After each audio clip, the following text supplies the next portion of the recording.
Que Dios le bendiga. Vamos a realizar una oración para iniciar. Papá, te damos gracias por este tiempo, te damos gracias por tu amor, por tu misericordia. Te damos gracias por la bendición de estar juntos, de vernos, de disfrutar tu presencia juntos, del cantar juntos. Hoy te pedimos que tu Espíritu Santo venga a ministrar nuestras vidas.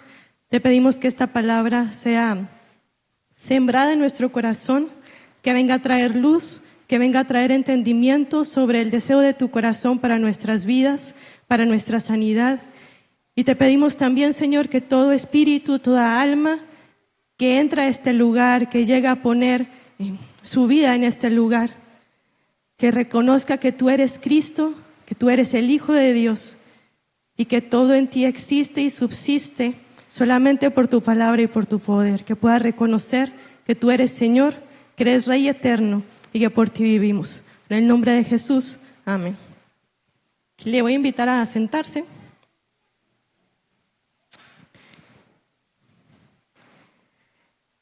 Hace un tiempo, no mucho, ¿no?, que el pastor nos ministraba sobre el amor. Y en lo personal, que hemos platicado, o sea, lo hacía de manera delante de todos, pero en lo personal también es un tema que hemos platicado mucho, ¿no? Y si les soy sincera, esto de expresar el amor, de manifestar el amor, o sea, de decirlo, no es algo que para mí sea como común, ¿no? Y si se da cuenta, para él sí es algo común, y para algunos hermanos de la casa sí es algo común, como decir amados, ¿no?, y expresar y manifestar el amor a través de las palabras. Para mí no era algo común. Entonces, cuando vino esta palabra, sí me sentí muy confrontada, ¿no? Y entonces yo decía, Dios, tráeme luz sobre esto, porque una cosa es que el pastor nos lo enseñe y con nuestra cabeza podamos comprender un tema, y otra cosa es como que te caiga el 20 en tu vida, ¿no? Y yo decía, Dios, tráeme luz sobre esto, porque esta manifestación del amor no es algo que a mí me sea como, sí, o sea, que andas diciendo a todo el mundo amados y que los amas y que los quieres, ¿no? Y ustedes saben que a mí me gusta mucho leer Juan, o sea, sí leo otros libros, pero en lo personal me gusta mucho leer Juan. Y si de algo habla Juan es del amor. Entonces, hoy quiero hablarles de un tema que en lo personal a mí me cuesta, pero que es obvio que nos cuesta a todos, o a casi todos, porque el pastor en algunos momentos nos ha expresado que él nos dice, te amo, y que le contestamos cosas como, gracias, ¿no? Yo también, pero no como por iniciativa ser el primero o la primera que va y dice, te amo, ¿no? Y esto viene a traernos luz en que si bien nos gusta recibir amor, porque sería una locura que no nos guste recibir amor, o sea, algo estaría mal en nosotros, sí creo que no sabemos cómo responder a ese amor. O sea, cuando alguien llega y te dice, te amo, es como, ¿por qué? ¿O qué quieres? ¿Qué ocupas? ¿No? Dinero no traigo. Entonces, es como que no sabemos responder a ese amor. Entonces, yo estaba leyendo Juan, y cuando leemos desde San Juan, Juan hace algo bien particular que ningún otro se atrevió a hacer, y es el autonombrarse. O sea, vemos como que Jesús va y nombra a ciertos discípulos, les cambia el nombre, pero Juan, yo digo, tenía una autoestima y una autoconfianza que él solo se llama a sí mismo el discípulo amado. Para Jesús, Juan y Santiago eran los hijos del trueno. Pero Jesús nunca va y hace como público delante de todos, este es al que amo. Sin embargo, Juan así se siente y se refiere a sí mismo como el discípulo amado, y a los demás los llama por nombre, ¿no? Fue Pedro, fue Tomás, ¿no? Pero siempre que habla de sí mismo es el amado. Entonces, ¿En dónde queda esto? Juan 13:23. Y uno de sus discípulos, al cual Jesús amaba, estaba recostado al lado de Jesús. Juan 19:26. Cuando vio Jesús a su madre y al discípulo a quien él amaba, que estaba presente, dijo a su madre: mujer, he ahí tu hijo. Juan 20:2. Entonces corrió y fue a Simón Pedro y al otro discípulo, aquel al que amaba Jesús. Juan 21:20. Volviéndose Pedro, vio que le seguía el discípulo a quien amaba Jesús. O sea, incluso cuando Juan no es el protagonista, cuando se está hablando de alguien más, él se menciona, él se refiere a sí mismo como a quien Jesús amaba. Y cuando nosotros vemos todo esto y empezamos a leer Juan, Juan tiene muchas expresiones de amor. Entonces, cuando salimos de los evangelios y brincamos a las epístolas de Juan, a las cartas, tiene muchas expresiones muy lindas de amor. Entonces, él, por ejemplo, se refiere a la gente cuando está hablando de otros, les dice, por ejemplo, acá tengo del capítulo 1. Os escribo a vosotros, hijitos, porque los pecados os han sido perdonados a causa de su nombre. Dice en otro versículo: os estoy escribiendo, hijitos, porque habéis conocido al Padre.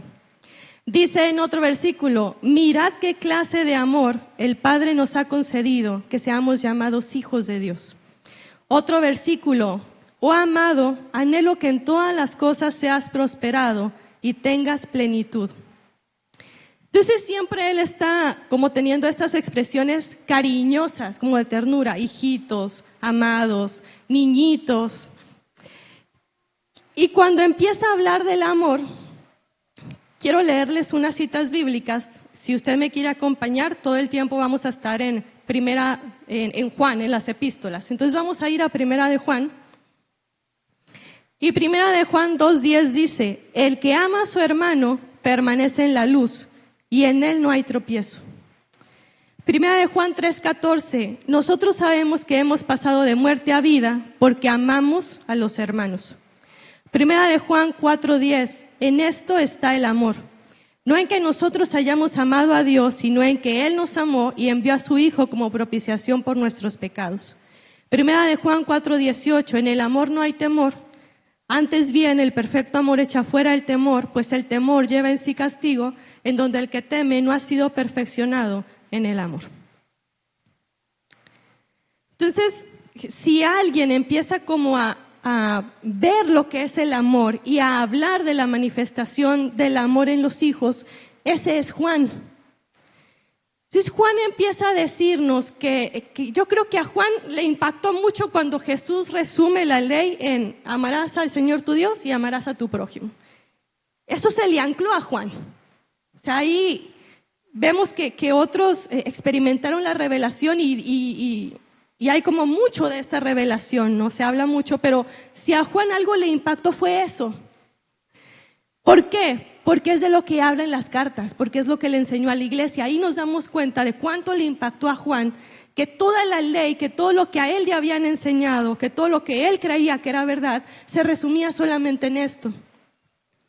Entonces Juan es el que empieza a definirnos qué es el amor, quién es el amor, cómo se manifiesta el amor, y él va a hablar de que solamente existe un mandamiento y que ese mandamiento es la voluntad de Dios, que es el amor, que es el amarnos. Juan parece tierno, ¿no? Muchas veces vemos a Pablo como más rudo, a Pedro como más rudo. Juan parece tierno diciendo hijitos, amados. Yo no sé si realmente era tierno, porque las cosas que nos dice son bien duras, pero nos la está diciendo de una manera suave. Pero es duro lo que nos dice Juan en las epístolas. Y no sé si era tierno, pero lo que sí sé es que el desarrollo de carácter que él tenía le permitía expresar el amor sin miedo al rechazo. Le permitía expresar el amor sin miedo a no recibir ese amor en la misma medida en la que lo estaba otorgando. Entonces, ¿cómo es eso? Vamos a ir a leer Segunda de Juan. Y Segunda de Juan es cortito, es solamente un capítulo. Entonces vamos a ir para allá. Y ahí sí le voy a pedir que me acompañe, que abra la Biblia, que lea conmigo.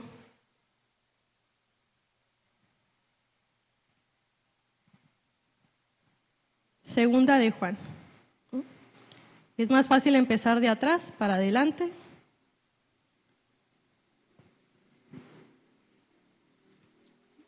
Nos dice, ¿ya lo tiene? Que el anciano a la señora elegida y a sus hijos, a quienes yo amo en la verdad, y no solo yo, sino también todos los que han conocido la verdad, a causa de la verdad que permanece en nosotros y estará para siempre con nosotros. Sea con vosotros gracia, misericordia y paz de Dios Padre y del Señor Jesucristo, Hijo del Padre, en amor y en verdad y en amor.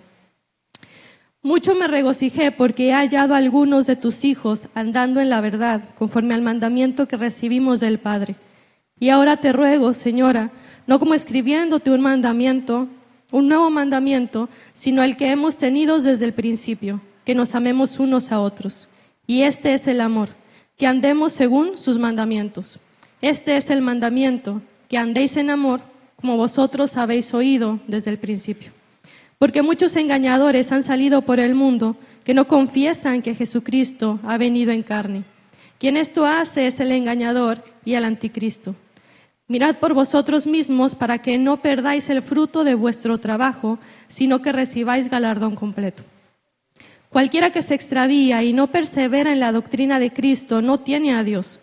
El que persevera en la doctrina de Cristo, ese sí tiene al Padre y al Hijo. Si alguno viene a vosotros y no trae esta doctrina, no lo recibáis en casa, ni le digáis bienvenido, porque el que le dice bienvenido participa en sus malas obras. Tengo muchas cosas que escribiros, pero no he querido hacerlo por medio de papel y tinta, pues espero ir a vosotros y hablar cara a cara, para que nuestro gozo sea cumplido. Los hijos de tu hermana, la elegida, te saludan. Amén. Hay algo con lo que quiero que como que arranquemos, y es la parte en donde aparece la siguiente frase que está al inicio. Dice, el anciano a la señora electa y a sus hijos, a quienes yo amo en verdad. Entonces lo primero es eso, la frase, a quienes yo amo en verdad. Luego dice, y no solo yo, sino también todos los que han conocido la verdad, a causa de la verdad que permanece en nosotros. ¿Por qué? Porque ahí Juan ya no solamente está hablando de sí mismo, ni de la iglesia de ese tiempo, sino que Juan está hablando de nosotros. Ahí va otra vez, dice, y no solo yo, sino también todos los que han conocido la verdad, a causa de la verdad que permanece en nosotros. ¿Okay? Ahora, Juan está diciendo que no solamente él ama a la iglesia, sino que todos los que han conocido la verdad, por el simple hecho de haberla conocido, tienen que amar la iglesia. Entonces hoy se mueve mucho no sé qué sea, ¿no? Pero sí como que hay cierta moda en el decir, yo creo en Dios, pero no creo en la iglesia. Entonces me he dado cuenta que famosos, que son cantantes cristianos, que son youtubers cristianos, hablan mucho de esto. Yo creo en Dios, no tengo ningún problema con Él, pero no creo en la iglesia. Tal cosa, bíblicamente, es decir, dentro del plan, del deseo de Dios, no existe. No existe el amar a Dios o el creer en Dios y no ser parte de la iglesia. Eso no existe. Es decir, podrá creer en el nivel en el que digo, sí, ¿no? Creo que creo que va a llover, porque lo pronosticaron, pero no es algo que estamos viviendo. Pronosticaron que va a llover, no es algo que estoy viviendo. A lo mejor alguien allá por el cerro está viviendo la lluvia. Nosotros no, es algo así. Es algo así el creer que Dios existe, pero no probar, no vivir, ¿no?, como iglesia. Entonces Juan dice que todos los que han conocido la verdad, todos los que han experimentado la verdad de alguna forma, aman la iglesia. Entonces aquí Juan pone dos elementos: el amor y la verdad. Entonces cuando empieza a hablar de esto, del amor y de la verdad, es como si Juan nos dijera, ¿no?, como resumiéndolo, el fruto de conocer la verdad es el amor. Quien no ama no ha conocido la verdad, es decir, no la ha experimentado. Puede tenerla en la cabeza como conocimiento, pero no la ha experimentado. Todo el que conoce la verdad ama. Entonces esto me llevó a leer Juan 8:31.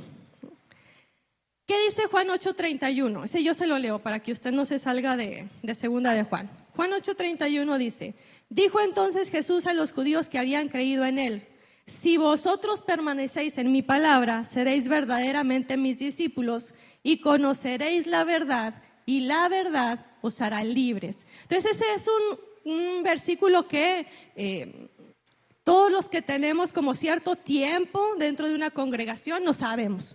Conoceréis la verdad y la verdad os hará libres. Ahora, ¿cuál es esa libertad?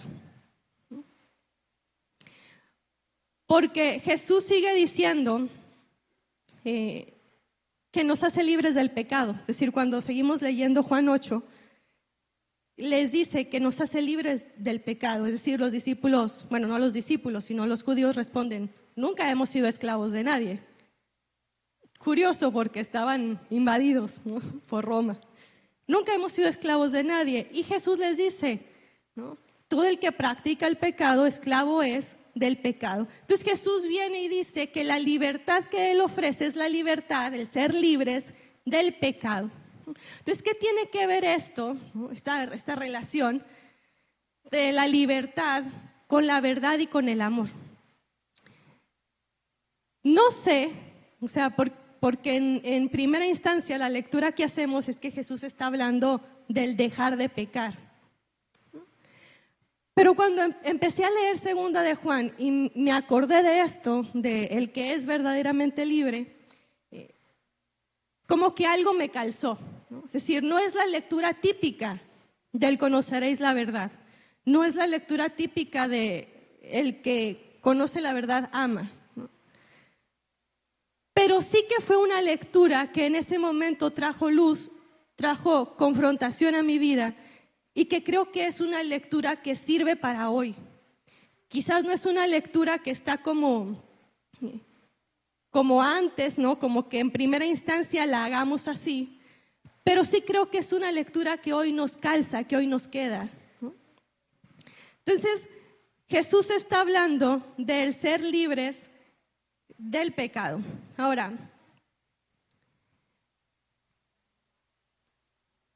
si bien esa libertad, ¿no?, es decir, el ser libre del pecado, impacta en la acción, o sea, dejas de cometer el pecado, también impacta en la percepción que tenemos de nosotros mismos.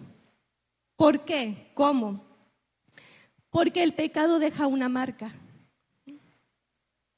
El pecado, ¿no?, cuando de alguna manera empieza a hacer algo cíclico, ¿no?, a convertirse en una adicción, a convertirse en una iniquidad, deja una marca.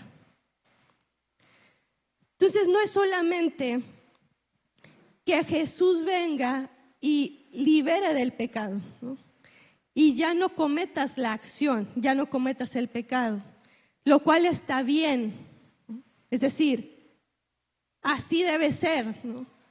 Uno queda libre del pecado, libre de la acción. Pero muchas veces ese pecado impactó tanto en nuestro ser, en nuestro cuerpo, en nuestra alma, en nuestro espíritu, que dejó una marca. Y ahora es difícil tener una percepción de nosotros mismos sana.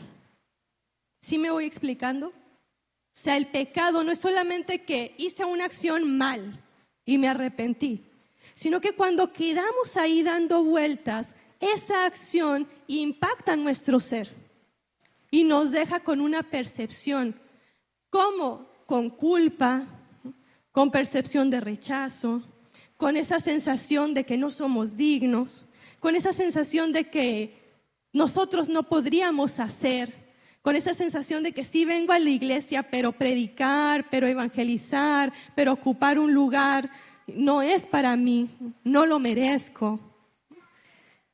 Entonces nuestra percepción de nosotros mismos queda herida, sobre todo cuando crecimos en un ambiente religioso. ¿Por qué? Porque se mueve en el ambiente religioso mucha culpa. El ambiente religioso manifiesta mucho el señalar lo que hicimos mal. Entonces quedamos envueltos en eso y empieza a afectar el cómo nos vemos a nosotros mismos. Creo que cuando no solamente se conquista el dejar de realizar la acción, sino que se conquista el que sane esa parte en nosotros, en nuestra alma, en nuestro espíritu, creo que ahí es cuando realmente se conquista la libertad. Es decir, supongamos que fuimos ladrones, fuimos maldicientos, ¿no? Celosos, chismosos, o no sé, a lo mejor algo más grave, fornicarios, adúlteros. Póngale que fuimos así. Digo póngale porque, pues para no exhibirnos, ¿no? Ni yo ni nadie más. Y entonces renunciamos a la acción. Conquisté esa parte, ya no lo hago. Pero en mi cabeza me sigo viendo a mí mismo como ese fornicario, ese adúltero, ese ladrón, ese que no merece, ese que no es digno. Bueno, cuando eso se conquista, es decir, no solamente la acción de dejar de pecar, sino que la sanidad transforma mi ser, es decir, impacta mi alma, mi espíritu, ahí se conquistó la libertad. Entonces hoy tenemos una iglesia que está envuelta en el dejar de hacer y que es consciente de que Jesús perdonó la acción, es decir, perdonó el pecado y va a seguir perdonando el pecado, pero que le falta esa sanidad en el ser. Porque nos lastimaron, porque nos dijeron que no, porque tenemos baja autoconfianza, baja autoestima, no lo sé, ¿no? Por cualquiera que haya sido la razón o el señalamiento. Nos falta conquistarlo. Entonces, es decir, no que contradiga yo las palabras de Jesús, ¿no? Del serán libres del pecado, pero sí que creo que esta parte de ser libre del pecado la hemos achicado mucho. La hemos llevado a una acción y no es solamente una acción. Entonces,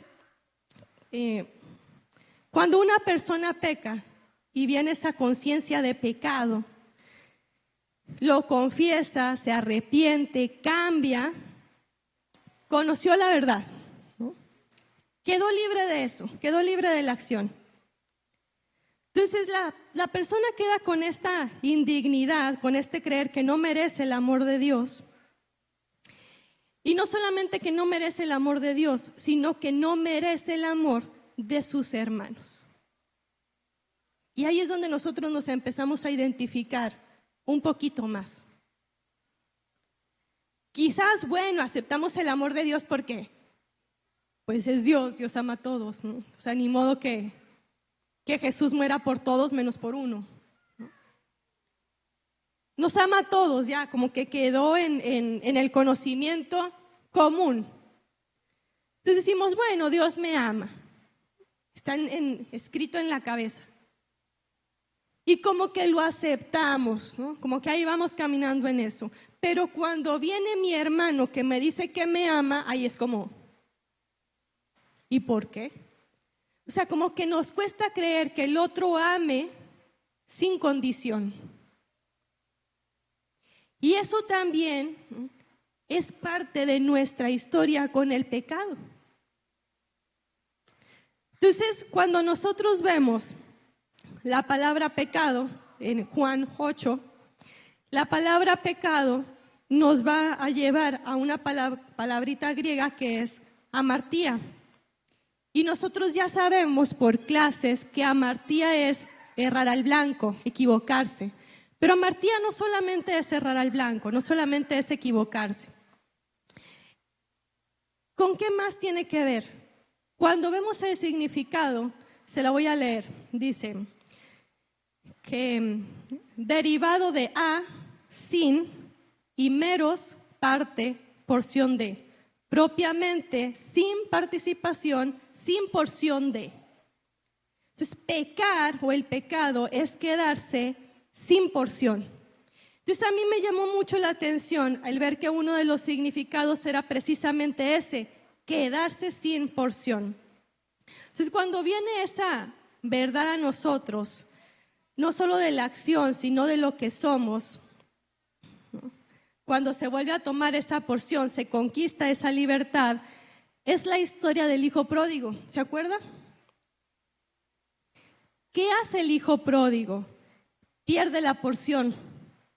Es decir, tenía una herencia, la pierde, su porción de herencia la pierde. ¿Qué hace? Vuelve a casa y recibe porción. Es eso. ¿Qué nos pasa a nosotros? Que el pecado no solamente es errar al blanco, no solamente es cometí un error, me equivoqué, sino es quedarse sin porción.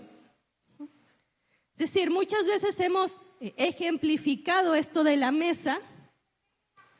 Entonces imagínese que usted está en la mesa, ya iban a servir la comida, usted se paró de la mesa porque yo qué sé, le andaba del baño, le hablaron por teléfono, los niños andaban allá jugando y se paró por ellos. Y cuando usted vuelve, todos tienen su plato de comida, menos usted. Eso es quedarse sin porción.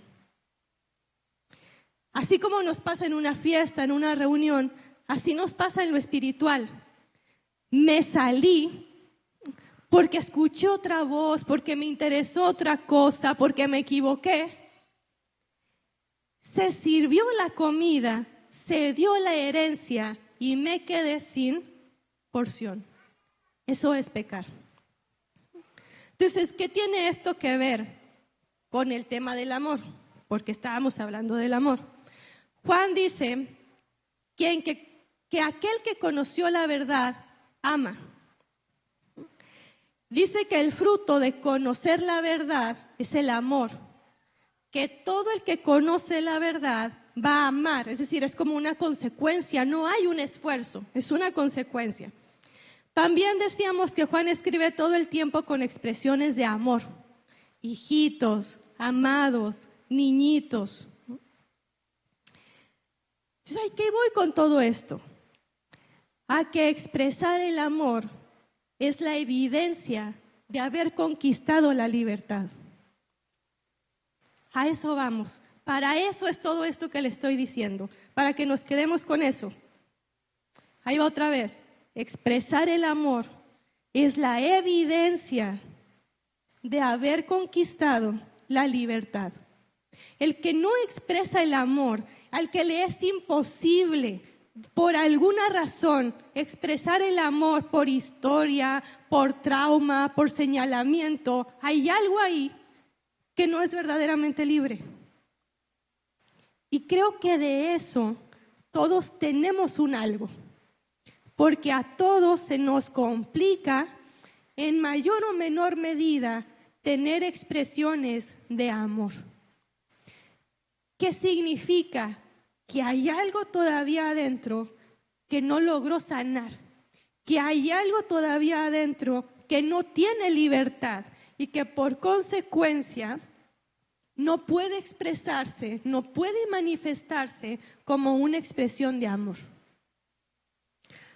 Entonces, cuando usted no le puede decir a sus hijos, a su esposa, que los ama y manifestar amor en expresión, o sea, yo estoy diciendo que a lo mejor usted se mata todo el día trabajando y que así demuestra su amor. Lo entiendo, está bien.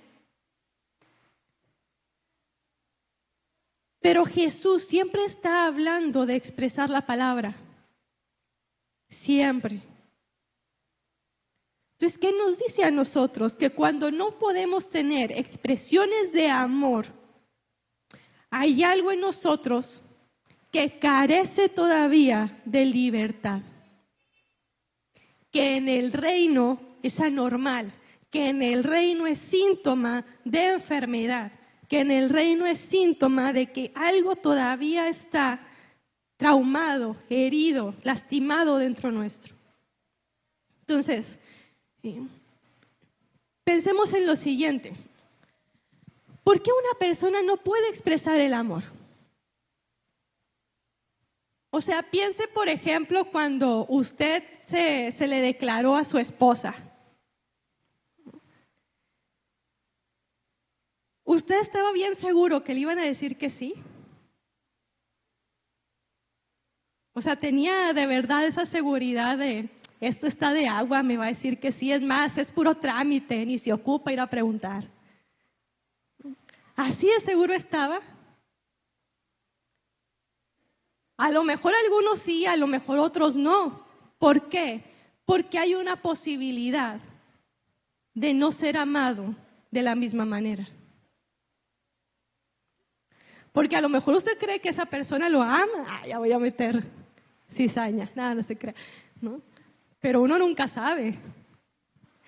No. Pero siempre hay una posibilidad de que nos digan que no. De que al ir y decir, ¿sabes qué? Te amo, me gustas, vamos a... O a lo mejor ni siquiera un te amo, a lo mejor como, oye, vamos al cine. Siempre está la posibilidad de que te digan no. Y entonces, como está esa posibilidad de que nos digan no, tenemos miedo no solamente de decirle al otro, es decir, no es el miedo de quizás decirle al otro, sino que es el miedo a que el otro me diga que no. Es el miedo a que el otro me rechace. Entonces, ¿por qué una persona no expresa el amor? Porque tiene miedo de que el otro lo rechace. O porque a lo mejor es un psicópata que no ama a nadie.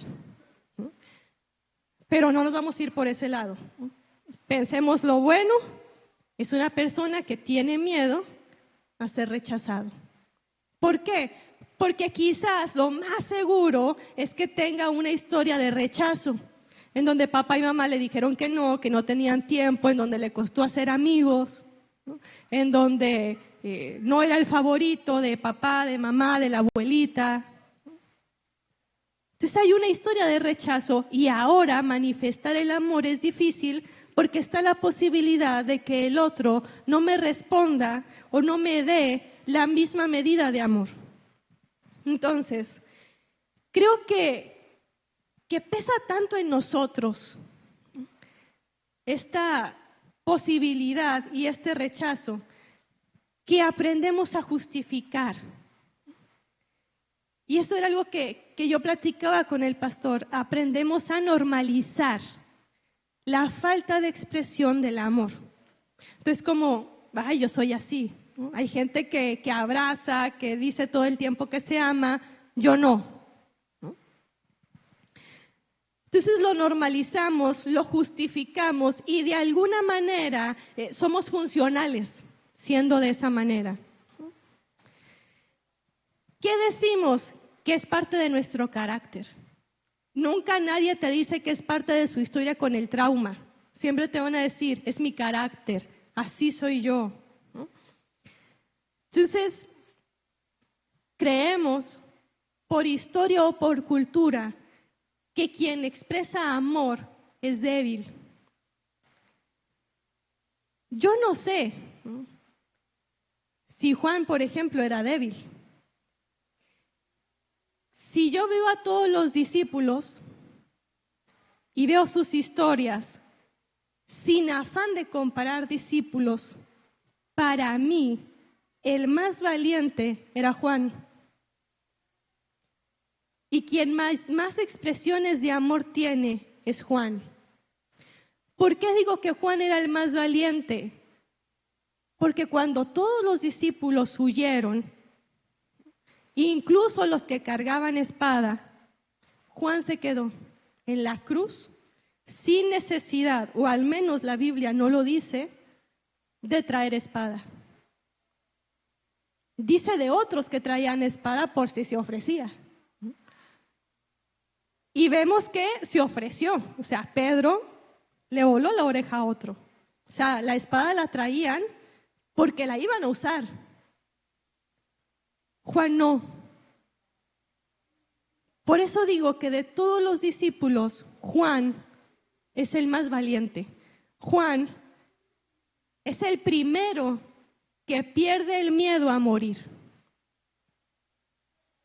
Y es Juan quien se la pasa diciéndonos, hijitos, amados, mis niños. Es el que más expresión de amor tiene. Culturalmente nosotros creemos que expresar amor es síntoma de debilidad. Pero la experiencia bíblica muestra que el discípulo más valiente de todos es el que más expresiones de amor tiene. Es el único que fue capaz de quedarse en la cruz. ¿Corría el riesgo de que lo mataran ahí? Sí, corría el riesgo de que lo mataran ahí. Corría el riesgo de que lo crucificaran también. Años después, algunos los crucificaron. Juan corría el riesgo. Entonces nosotros hoy creemos, por cuestión de mundo, que expresar amor es de débiles. ¿Qué nos enseña el Evangelio? ¿Qué nos enseñan las epístolas? Que es una cuestión de conquista, de sanidad, de valentía, que el que expresa amor es valiente y que no está esperando que se le responda con la misma medida de amor. Eso es importante que lo sepamos. Como iglesia, no esperaba que la otra gente le respondiera con la misma medida de amor. ¿Por qué se los digo? Porque a veces esperamos que el otro nos ame, que nos apruebe, que nos aplauda todo, y no siempre va a ser así. Porque amarnos no se trata de decir sí, está bien a todo lo que hicimos. Primera de Juan 4:18, en el amor no hay temor, sino que el perfecto amor echa fuera el temor, porque el temor lleva en sí castigo, de donde el que teme no ha sido perfeccionado en el amor. La persona que conquistó esto es la persona que fue perfeccionada en el amor. Hoy se aplaude muchísimo el alabarnos a nosotros mismos. Hace unos días, algunos de ustedes saben que estamos en un programa de educación emocional que se llama Programa Vivir. Entonces, en el Programa Vivir me pidieron de tarea escribirme una carta. Y cuando uno empieza una carta, pues uno empieza diciendo, ¿no? Querido o querida fulanita. Y ahí arranca. Entonces, cuando yo empiezo como querida, me quedé como, eso ya lo escuché antes. Entonces me acordé que era una canción. Entonces sé que así se llama la canción, pero nunca la había como puesto. Entonces dije, voy a buscarla a ver qué dice la canción. Entonces la busqué y me puse ahí a leer para que vea que concentrarme no se me da, ¿verdad? Yo iba a escribir una carta y terminé buscando una canción. Entonces busco la canción y la empiezo a leer, y la canción es como muchas otras canciones, en realidad no tiene nada de, bueno, perdón, ¿verdad? Si a alguien le gusta porque está muy de moda la canción, no tiene nada de diferente, ¿no? Entonces habla del cómo te aplaudes a ti misma por lo que has logrado. Y hoy está muy de moda eso, aplaudirnos a nosotros mismos por lo que hemos logrado. Entonces ¿sabe qué es una actitud de dioses? ¿A qué me refiero cuando le digo que es una actitud de dioses? Que cuando nosotros vemos la literatura, y a través de la literatura conocemos las distintas culturas, Grecia y Roma, que son las culturas que más han impactado a Occidente, que es donde nosotros estamos, tienen algo muy particular, y es que ellos no alababan a cualquiera, ¿no? O sea, no había como una alabanza entre simples mortales, ¿no? Pero sí alababan mucho a los héroes, o sea, a los semidioses y a los dioses, los alababan mucho. Les daban, son las elegías, las odas, ¿ve? Todas esas como que hoy son subgéneros literarios, todo parte de crear alabanzas para los héroes, para los semidioses, para los dioses, ¿no? Y alababan mucho al César porque creían que en algún momento se iba a convertir en algo acá en las estrellas, ¿no? Eso que hoy hacemos con nosotros mismos, eso es una actitud de dioses. Es una actitud en donde quito a Dios, a Cristo, para alabarme a mí mismo, para aplaudirme, para echarme porras, para decirme que voy por buen camino, que todo lo he hecho bien, que no me rinda, que el futuro mejora, pero nunca para expresarle esa aprobación o ese amor al otro. Siempre para expresar un amor a uno mismo. Esa es una actitud de dioses. Eso es muy común hoy, en canciones, en literatura, en películas. Es muy común. Entonces, cuando empezamos a ver esto, yo digo, para un momento de un proceso de sanidad viene bien, o sea, no lo desestimo del todo.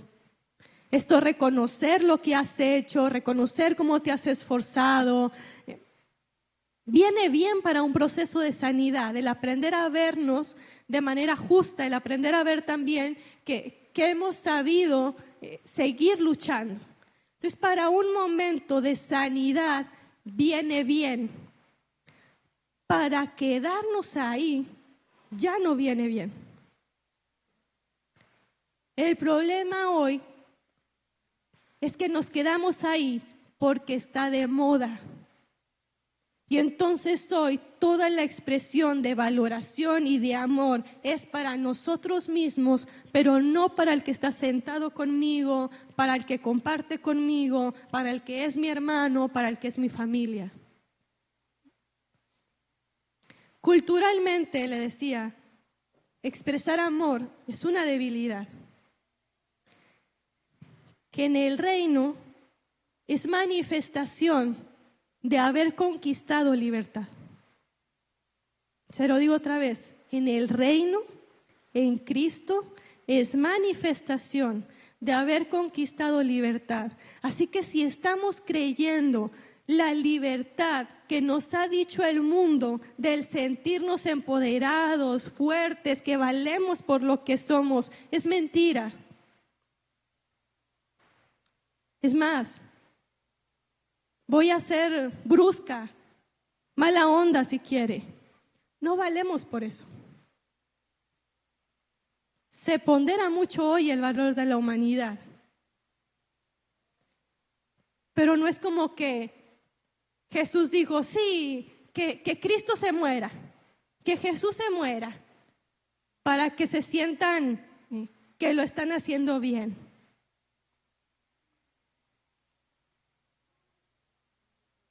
Entonces hoy hemos malinterpretado esa libertad.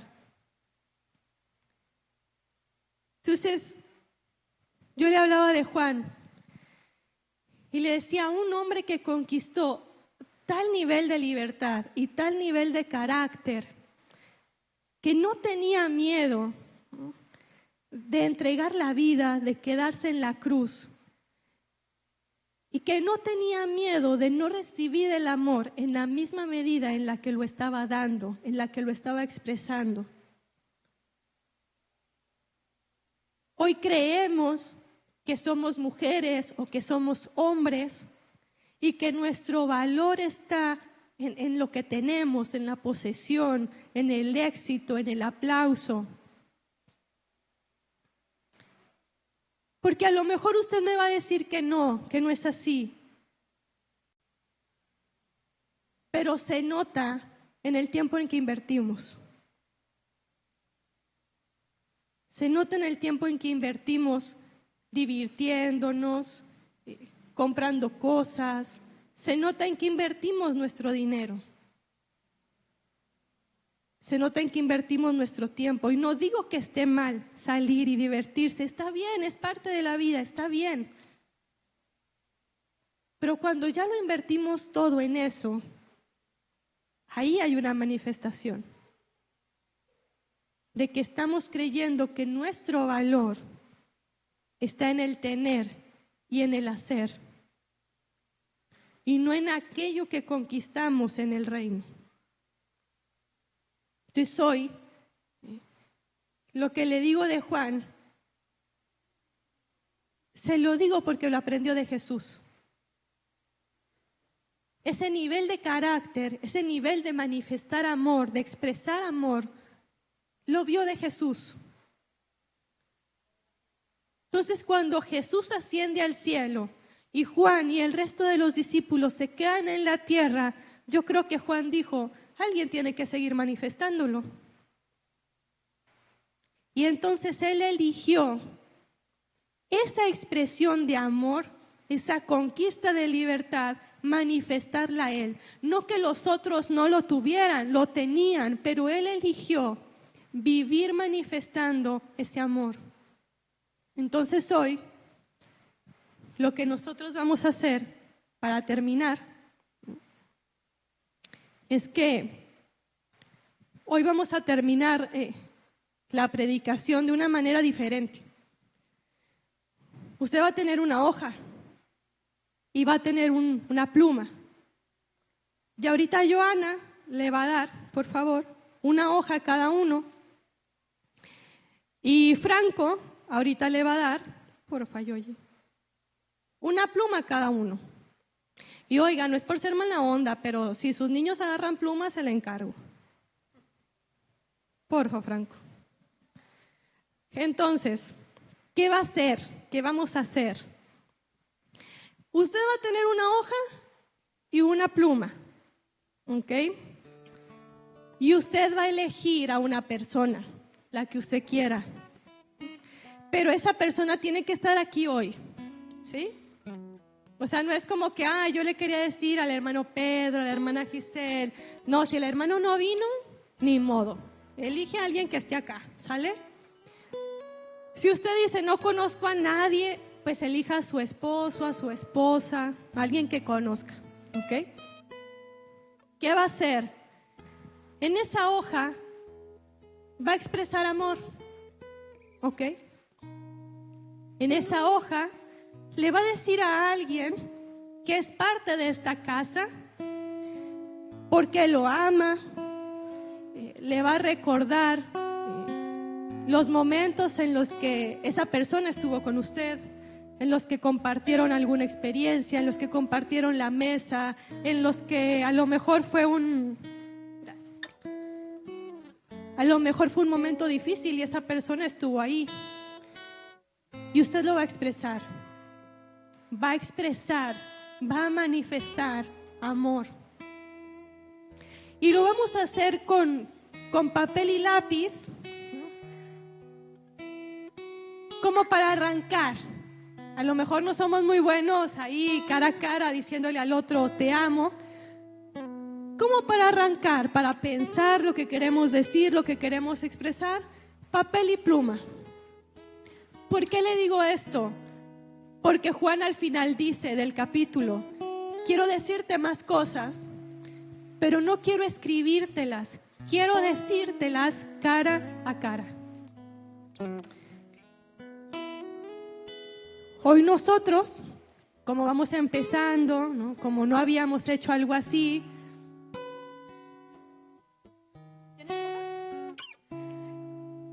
lo vamos a escribir. Pero la idea es ir conquistando. Entonces, al terminar de escribir, usted lo va a entregar. O sea, usted se va a presentar cara a cara con esa persona y se lo va a entregar.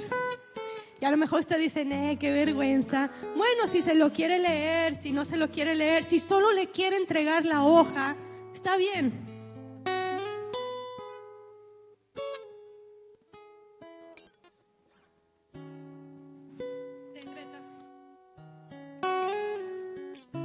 Está bien. Usted primero lo va a escribir, ¿ok? Entonces vamos a tomarnos un tiempo para escribirlo.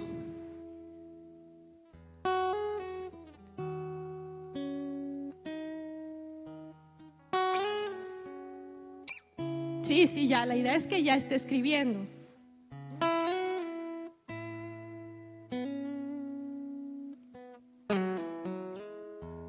O sea, le doy ideas, a lo mejor usted pasó por algo feo y esa persona estuvo con usted. A lo mejor usted no tenía que comer, tuvo un accidente, o a lo mejor en su vida todo bien, pero esa persona lo ha invitado a comer, le ha abierto las puertas de su casa. Es la persona que cuando usted no sabe qué hacer, ora por usted, que busca aconsejarle, que busca bendecir su familia. A lo mejor es una persona que ha invertido tiempo.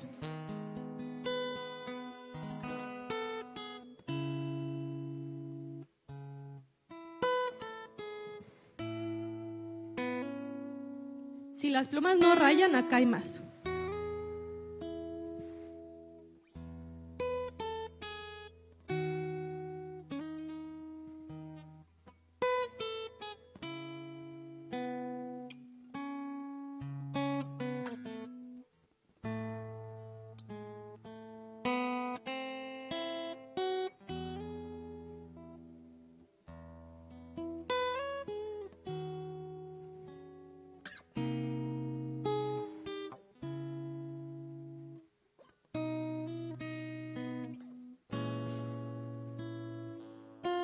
Para los que son de poquitas palabras y dicen, a mí no me sale, no sé, algo sencillo. Gracias por invitarme a comer. Gracias por orar por mí. Gracias por aguantarme. No sé.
Si alguien ocupa más hojas, la hermana Anicia allá atrás tiene.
Creo que la mayoría ya dejó de escribir.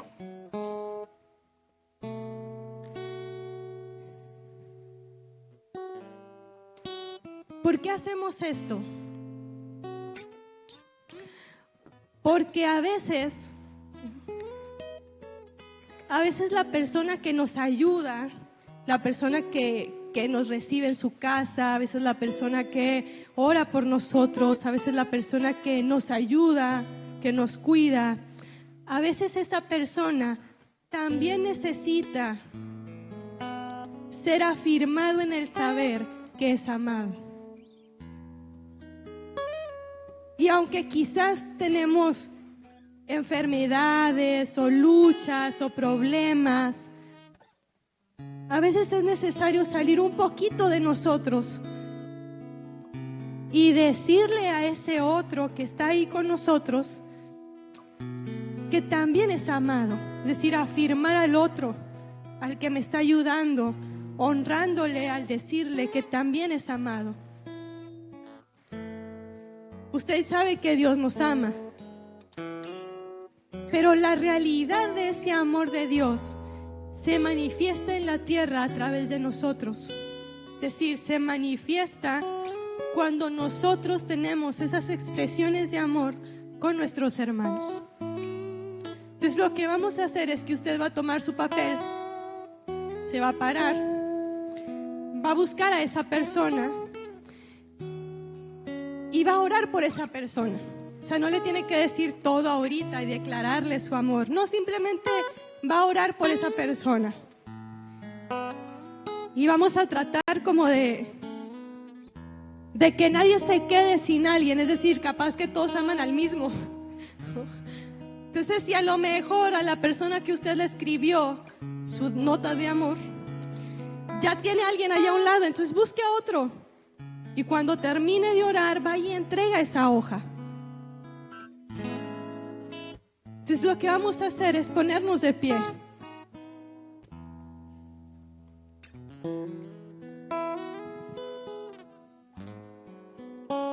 Busque a esa persona, gánesela. A lo mejor otro lo ama más que usted y se lo gana.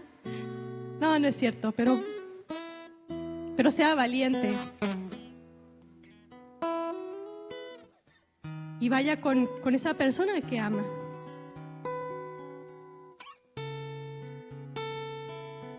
Y lo único que vamos a hacer en la oración es darle gracias a Dios por la vida de esa persona.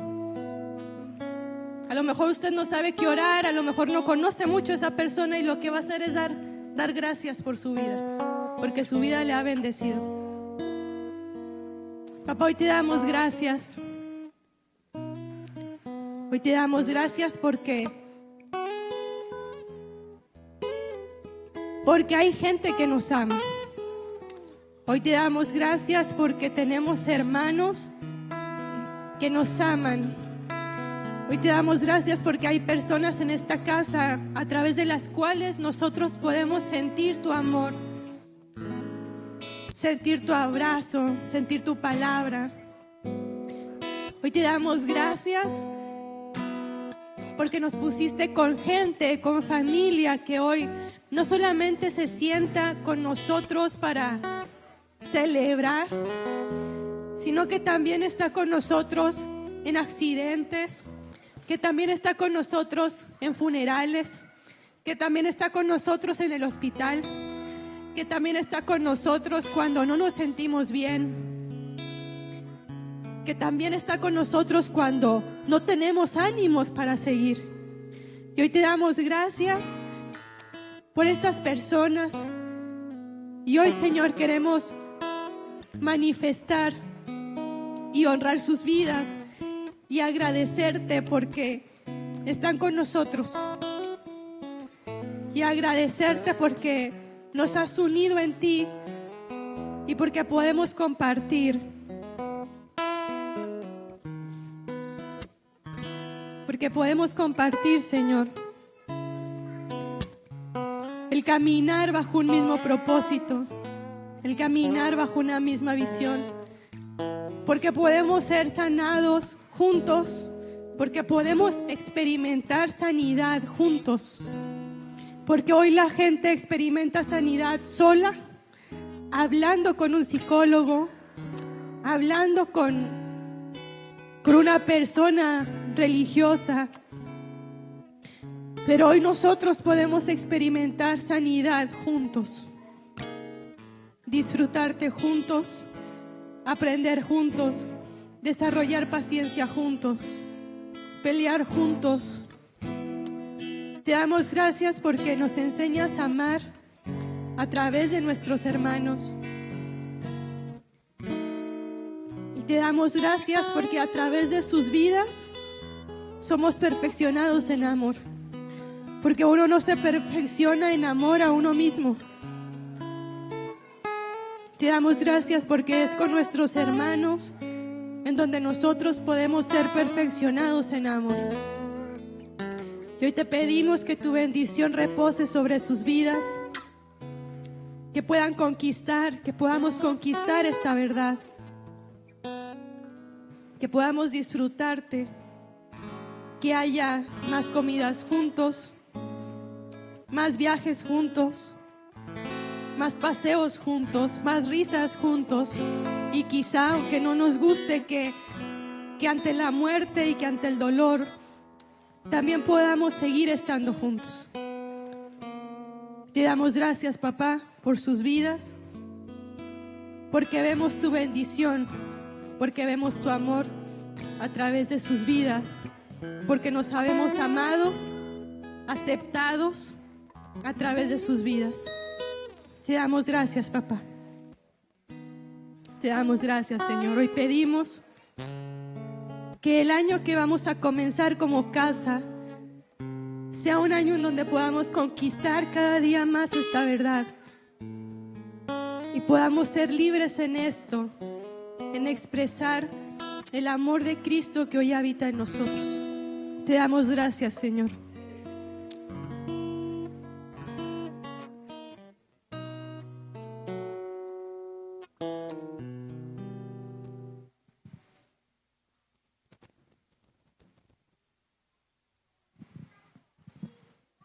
Padre, te damos gracias, Señor, por tu palabra que es viva, Señor, que es verdad. Padre, ¿qué seríamos, Señor, sin amor?